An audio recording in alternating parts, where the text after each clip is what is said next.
What's up, everybody? It's the homie Truth Teller, the street reporter. And a lot of people ask me about things going on in the hood. A lot of people always say, Truth, give me a real perspective on things.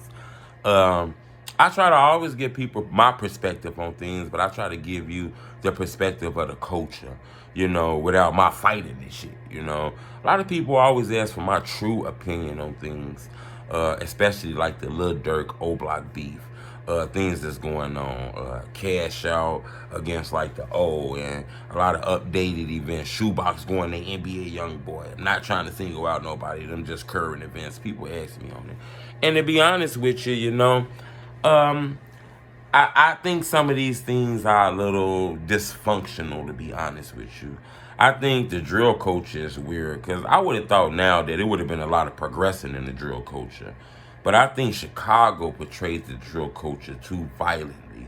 New York had it violent too, don't get me wrong. I ain't trying to act like they wasn't shooting and blick, blick, blick, blick, blicking with the blick and shit like that. What I'm saying is, it was so many deaths, so many murders, so many making fun of murder, so many kids, young people, women, ladies, grandmas. Murders was happening so much that it became normal. It became fashionable, trendy. So people started getting used to it. You start hearing blinking on the block. People didn't even bend down. They didn't even jump. They didn't even drop to the ground. People was continuing their days, because it became normal. People kind of got numb to the shit. To be honest with it, there's things in the culture that kind of throw me off. Like the fact that Chicago didn't get as far as it should have got. They got the biggest drill rappers and the best drill rappers and the culture drill rappers, the rappers that invented the culture. You would have think those guys would have had multi-million-dollar deals.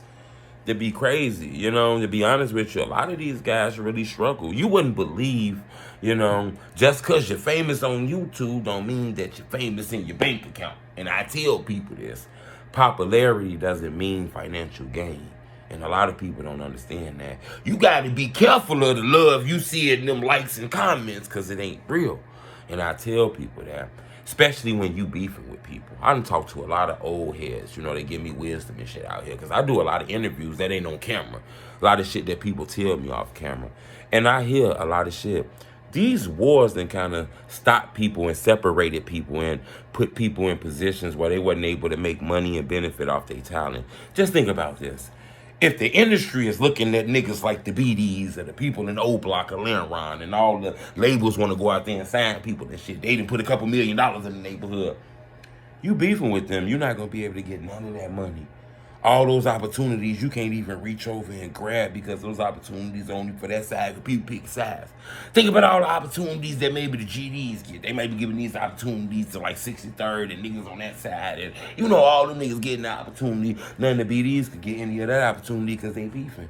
So I noticed that a lot of people slowed their careers down because of the beef. And certain DJs, producers, cameramen that people done made pick a side, you can't fuck with them no more. When really you probably would have took off if you would have had that cameraman or that beat man. So I think that slowed people down to money. It didn't push the culture forward. A lot of people say, man, it's supposed to be like Atlanta. I think if we would have progressed the culture and been a little more together, it could have did that. But the killing spike. And I think a lot of that shit came from the internet. I tell people that. It was always a war on the street. People always was blinking. They always was beefing. It always been enemies. It always been the letter K out to somebody's name. That shit always been going on. But the internet did take it to a level where it started getting grisly. Remember, it was always one instigator. Ooh. Now the internet just put millions of them on there at one time. That's enough to send you off if you ain't strong-minded enough to understand. So I think a lot of the deaths did come from like the social media and shit like that. Another thing that I noticed is the inheritance of beef. Take a person like ShoeBox, baby, who going off the limb, disrespecting those niggas for throwing shots at Vaughn. I get it. I understand that. Hell, ShoeBox and even took shots at like Duck and them and shit like that too. That's the thing that kind of got me because those beef are old beefs. Those are beefs that started 10, 11 years ago, if not further than that ago. But I'm just speaking as far as the rappers and shit like that. So for somebody who just really came out this year, like a little bit last year, to be speaking on those wars, You know, a lot of people feel like some people ain't got the credentials to be stepping on them wars like that. We gonna leave them beefs and them wars to the old school people who was beefing and shit like that, you know. We see Cash Out kind of going in a little altercation with people in Oblock. He one of the hottest artists out right now. The culture then kind of pick Cash up and put him on the top right there in the drill culture. It's kind of crazy too that you got to beef with somebody for somebody to recognize your talent. And I think people starting to notice that Cash Out could spit, you know what I'm saying? I'm not gonna lie though, the beef is kind of crazy though, cause out here, you know, even though it be dangerous, you know, it is respect though. You know, street niggas respect street niggas whether you get it. There still be some dirty shit behind the back, some backdoor shit can still happen. But street niggas respect street niggas, and I tell people this shit. But, you know, in this time of day, people do the diss records. And I get it. You know, it gained a lot of tractions, but the diss records are dangerous now, you know. You drop a diss record, you gotta go get you a blick. And I tell people that, you know. It's a lot of guys right now that was moving around a little comfortable. Even though they had like tickets on them or people want to do something to them, they were still able to move around a little comfortable. Still got to ride around with that thing, but they was able to move around a little more comfortable. You know, once you drop them diss records, that shit out the box, you got to ride around with the blick. It's niggas that's facing cases. It's niggas out here that's literally, you know, got one case away from not coming back. It's niggas out here that got gun cases, past gun cases, all kind of cases and shit, drug cases and all kind of shit. And, you know, once you drop a diss record, you don't put yourself in a position where you might got fuck somebody up. And, you know, that last chance you got might not be the one to get you on. So, like I said, it's a lot of badness that come in these diss records, you know. And I don't think a lot of people understand that. So I wanted to share that with y'all because a lot of people want to know what I think in the culture. I tell people this, though. I think the little NBA young boy and the little Dirk beef, I just think that those guys are so big in the industry and they're going to be able to make so much money in the industry. They're going to be dealing with a lot of heavyweights. And I just feel like the position they is, it's a lot of people respected in the industry who they might listen to that might get in their ear and put them in a room together. Now, I'm not sure if that might happen because somebody lost their life. So I understand that that's a little touchy, but those guys ain't did nothing to each other. And NBA ain't did shit to Vaughn. And in case you don't understand that, that was Quando Rondo now. NBA wasn't there, just like Lil Durk ain't there. And a lot of people don't understand this, right? But on some real shit, whether you want to believe this or not saying that beef started with NBA. I ain't saying the shit ain't started with their baby mama or whatever the fuck they say. What I'm saying is, Durk and NBA Youngboy was pushed in that beef. Whether you guys want to believe it or not, whether you know what I'm saying, whether it's like that or not, they got pushed in that beef because, I guess, of the altercation. Now, if it's stemmed from what they hear, that's another little thing. But what I'm saying is, for two guys who wasn't there, who really taking up for their artists, you know, and shit like that, then, you know, who knows? You know, nobody really gonna know the full story until that court case come. When that court case come, you guys gonna find out that NBA Youngboy and King Von probably had prior altercations. Quando Rondo probably was whooping in prior altercations, and you know, it's a lot of shit gonna come out when them trial papers drop. So y'all got to be ready. But before I get up out of here, I want to tell y'all I appreciate the love. Y'all been showing support on a lot of videos and blogs that I've been doing. We got a lot of interviews finna drop.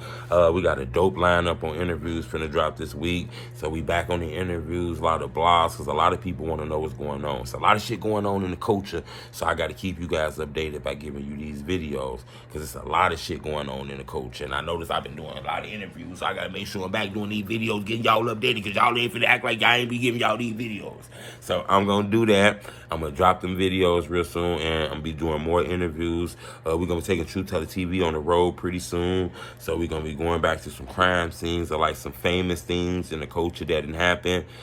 So we got that going on. I appreciate the love y'all show, the support on my song that I dropped, Convo, the video. I appreciate that. I think that was pretty dope what y'all did. So and I just want to show you mad love for that. That was dope. I read all the comments. Remember, I'm not no rapper. I'm just a blogger. So don't be expecting a lot of music and shit like that. But what I am going to do is, since I got a lot of feedback from the song, and, I thought it was dope that a lot of people appreciate it. So we filmed another video, okay? We got my second official video finna drop called Stutter, okay? So my next song gonna drop, Stutter. It's featuring Ewald Samo on the song, man. I think it's a pretty dope song. Maybe not, though. It's type music I like to make, though. I kind of want to put some good energy in the culture right now, because there's a lot of bad energy, a lot of Frankenstein vibes and shit in the industry.